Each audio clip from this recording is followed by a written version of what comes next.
Breaking news. Right now, everything around this Eagles-Bills matchup feels heavier than just another late-season game. And if you've been following closely, you know why. There is good news, there is concern, and there is context that completely shapes how Philadelphia walks into Buffalo. This is one of those weeks where every practice report, every snap from last Sunday, and every subtle adjustment actually matters, because this game sits right at the intersection of momentum, health, and postseason positioning. Smash the like button if you're anxious about this matchup, but confident at the same time. Now let's start with the temperature of this team, because it's important to understand the mindset before talking about names and matchups. Philadelphia comes into this game carrying real momentum. Over the last several weeks, this offense has shown tangible signs of growth, not just statistically, but structurally. The adjustments have been clear. More balance, cleaner execution up front, fewer self-inflicted mistakes, and a run game that finally looks like the identity this team leaned on last season. That matters, because Buffalo presents a very specific opportunity and a very real test at the same time. The Bills, for all their talent, have one glaring weakness that jumps off the film, and the numbers: their run defense. They are near the bottom of the league in yards per carry allowed and yards per game surrendered on the ground, and that aligns perfectly with what Philadelphia has rediscovered over the last 3 games. The Eagles are once again leaning into being a balanced offense that can control tempo and that starts with Saquon Barkley. This has never been about Barkley being washed or cursed. It's been about blocking, discipline, and execution. Over the last few games, those running lanes have opened and the results have followed. Against a defense like Buffalo's, that trend isn't just encouraging, it's necessary. But this game is not just about what the Eagles do well, it's also about what they must survive. Defending Josh Allen is one of the hardest assignments in football, even if he's not 100%. Allen suffered a foot injury last week, missed a walkthrough, and was limited in practice before returning to finish that game. His durability has been remarkable throughout his career, with over 120 consecutive starts, and even at less than full strength, he remains one of the most dangerous quarterbacks in the league. According to PFF, he grades near the top across the board, including the #1 running grade among quarterbacks. That combination of size, strength, and improvisation means Philadelphia's pass rush has to be disciplined. It's not enough to pressure him. They have to finish plays and keep him contained, because broken structure is where Allen becomes most lethal. That brings us to the Eagles' defense, which quietly has been one of the best units in football since Week 7. Under Vic Fangio's watch, this group has allowed under 15 points per game in that stretch, and the biggest reason for optimism heading into Sunday is the likely return of Jalen Carter. Carter practiced on back-to-back days after undergoing procedures on both shoulders, reportedly to manage pain. For a defensive tackle, shoulder health is everything, and the fact that he's back on the field is significant. This defense is simply different when Carter is active, and with the playoffs approaching, these reps against a high-level opponent are critical, not optional. The secondary is also coming off one of its strongest performances, highlighted by Cooper DeJean earning Player of the Week honors after a game that included 4 tackles, 4 passes defended, and a late interception. That production will be tested again, especially with Buffalo's tight end usage. While the Bills don't have elite wide receiver talent, they can stress defenses with Dalton Kincaid and Dawson Knox, forcing linebackers and safeties to hold up in coverage. That matchup could quietly decide multiple third downs. Now, the concern side of the equation. Several key Eagles did not practice on Christmas Eve, and that list demands attention. Lane Johnson, Landon Dickerson, and A.J. Brown were all listed as non-participants. In Johnson's case, the expectation has been that he will play, but the absence from multiple practices does introduce uncertainty. The numbers tell the story of how valuable he is. The Eagles' record with him versus without him is not close, and this season he has allowed 0 sacks and no hits, with one of the lowest pressure rates among right tackles. His presence stabilizes everything. Landon Dickerson's season has been more uneven than expected, though his performance has improved slightly as the year has progressed. His PFF grades reflect solid run blocking but inconsistent pass protection, and while it's fair to say he hasn't played to his own standard, the offensive line is still far better with him available than without him. Then there's A.J. Brown, and with him, the noise that always seems to follow star receivers. Despite the frustrations, the commentary, and the outside speculation, the production remains undeniable. Brown is on the verge of yet another 1,000-yard season, something no receiver in Eagles history has accomplished 4 times. His numbers this year remain elite, and any suggestion that his season has been a disappointment simply doesn't align with reality. His absence from practice appears tied to wisdom teeth removal, a situation with a wide range of recovery timelines, but the expectation is that this was managed with Sunday in mind. All of this sets the stage for a game that feels like more than a Week 17 matchup.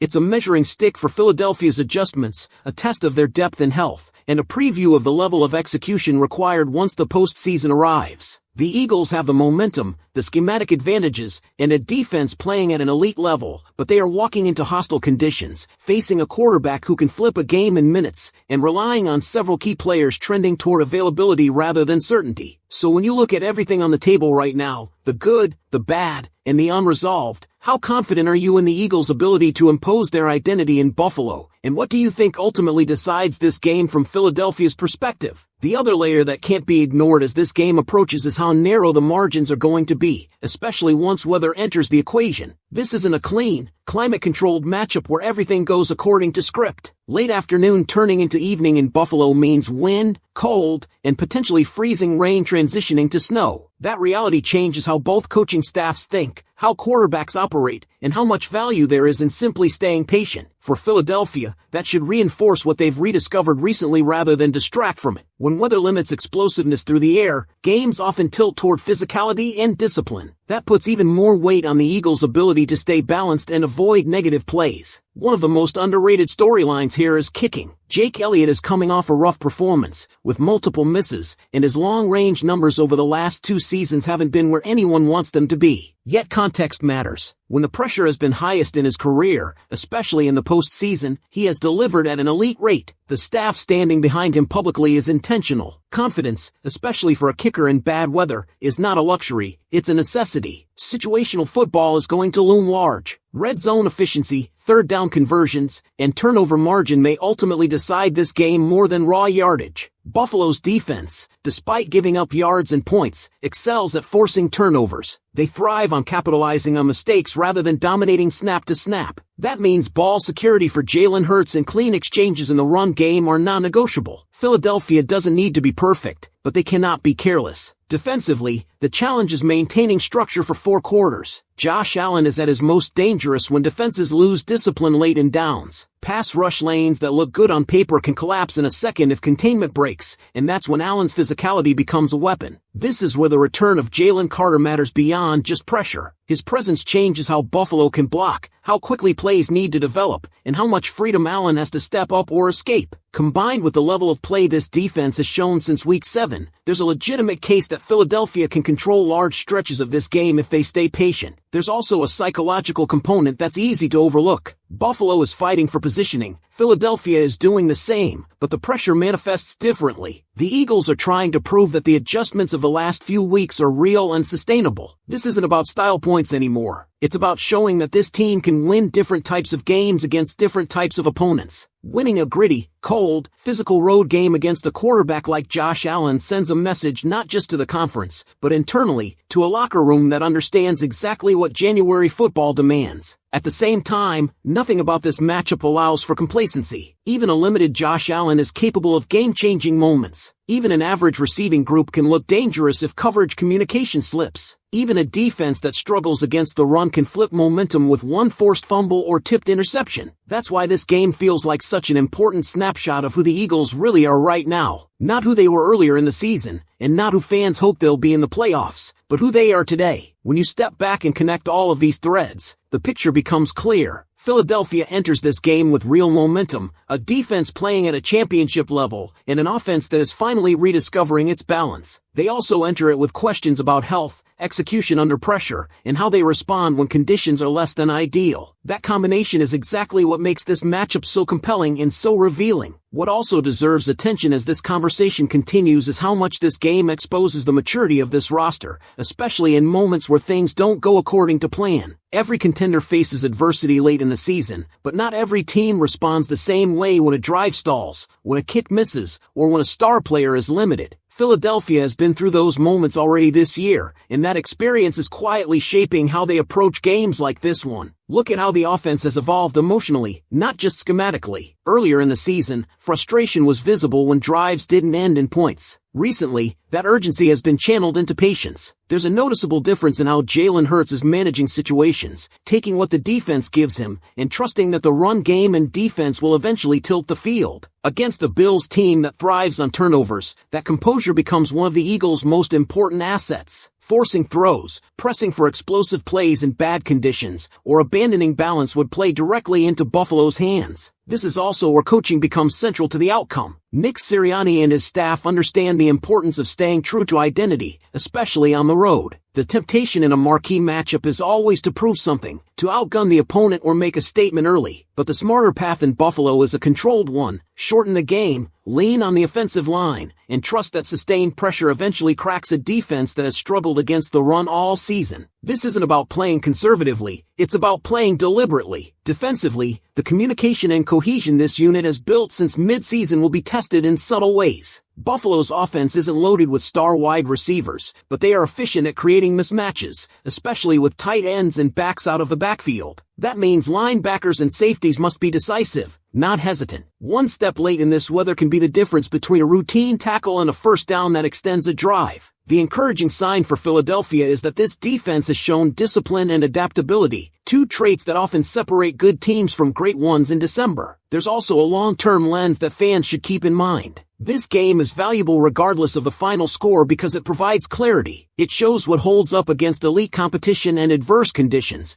and what still needs refinement before the playoffs. The return of key players like Jalen Carter isn't just about Sunday. It's about rebuilding rhythm and confidence before January. The same applies to managing snaps, health, and in-game adjustments for players like Lane Johnson, Landon Dickerson, and A.J. Brown as they work through their respective situations. By the time this game reaches the fourth quarter, it's likely to come down to execution in small moments. A third and short conversion, a red zone stop, a field goal attempt in the cold, a disciplined rush lane that prevents a scramble. These are the moments that define teams with championship aspirations, and they're the moments the Eagles are preparing for right now. So as you look at this matchup in its entirety, beyond the headlines and the betting lines, it feels like a checkpoint in the Eagles' season. A chance to validate their recent progress, to measure themselves against a dangerous opponent, and to reinforce the habits that matter most when the margin for error disappears. What ultimately stands out as you keep pulling this game apart is how clearly it reflects where the Eagles are in their seasonal arc. This is no longer a team searching for answers or experimenting with identity. This is a team refining details. That distinction matters, because December football is about subtraction, not addition. You don't suddenly become something new at this point in the year. You sharpen what already exists, and Philadelphia has been doing exactly that. The offensive line, even with questions surrounding availability, remains the foundation. Everything flows from it. When the run game is efficient, it slows pass rushes, limits turnover risk, and keeps opposing quarterbacks on the sideline. Against a Bills defense that struggles to anchor against physical fronts, the Eagles have an opportunity to dictate terms rather than react. That doesn't mean explosive plays disappear, but it does mean they come organically, off play action, off defensive overcommitment, not desperation. Jalen Hurts' role in that balance cannot be overstated. This matchup doesn't require him to be a hero. It requires him to be a stabilizer. His decision-making, especially in whether that punishes impatience, will shape the flow of the game. Avoiding negative plays, protecting the football, and extending drives with situational awareness is exactly how Philadelphia puts pressure back on Buffalo. Long, methodical drives are as demoralizing as quick strikes, especially in cold conditions. On the other side of the ball, the Eagles' defense continues to send a clear message about its ceiling. Since Week 7, this unit has not just been good, it has been dominant. Allowing fewer than 15 points per game over that span isn't accidental. It reflects improved communication, better spacing, and a front that controls games rather than reacts to them. The return of Jalen Carter amplifies all of that. His presence forces offenses to account for disruption on every snap, and even when he doesn't show up in the box score, the ripple effect is real. That's why discipline remains the defining word for this game. Discipline in rush lanes. Discipline in coverage handoffs. Discipline in trusting the scheme. Josh Allen will test that discipline repeatedly, especially late in downs. The Eagles don't need to shut him down completely to win. They need to limit the chaos moments that flip momentum, force Buffalo to sustain drives rather than steal them. When you zoom out even further, this matchup becomes a rehearsal for January. Cold, hostile environment, physical opponent, star quarterback on the other sideline, health management, emotional control. These are playoff conditions, whether the calendar says so or not. The Eagles' response to these variables tells you far more than a clean win against a lesser opponent ever could. That's why this game resonates so strongly with the fan base. It's not just about standings or seeding. It's about belief, about seeing tangible proof that the adjustments are real, the defense is elite, and the offense is trending in the right direction at the most important time of the year. Another layer that keeps emerging the more you sit with this matchup is how much responsibility falls on leadership inside the locker room, not just on the field. Late in the season, schemes matter, talent matters, but leadership and emotional control often decide games like this. Philadelphia has veterans across every position group who have been here before, who understand that one emotional swing doesn't define a night, but how you respond to it absolutely does. You can almost feel how intentional this team has become with its approach. There's less visible panic when something goes wrong, less urgency to immediately get it all back on the next snap. That maturity is critical against a team like Buffalo, because the Bills thrive on capitalizing when opponents lose structure. A forced throw, a busted assignment, or a rushed decision is exactly how momentum flips in that stadium. The Eagles know that now. They've lived it earlier in the season, and the growth since then has been real. There's also something to be said about how this defense feeds off physicality. Cold weather games tend to reward defenders who enjoy contact, who play with leverage and patience. Philadelphia's front seven has leaned into that identity, especially since mid-season. They are tackling better, fitting gaps more consistently, and forcing offenses to earn every yard. Against a Bills offense that wants to create explosive chaos through Josh Allen's improvisation, that kind of disciplined aggression is the antidote. Offensively, the challenge isn't creativity, it's restraint. The Eagles don't need to empty the playbook to win this game. They need to trust the version of themselves that has shown up over the last few weeks. Run when the numbers say run. Take the short completion when it's there. Live to play the next down. Those decisions may not always look flashy on a broadcast, but they accumulate pressure.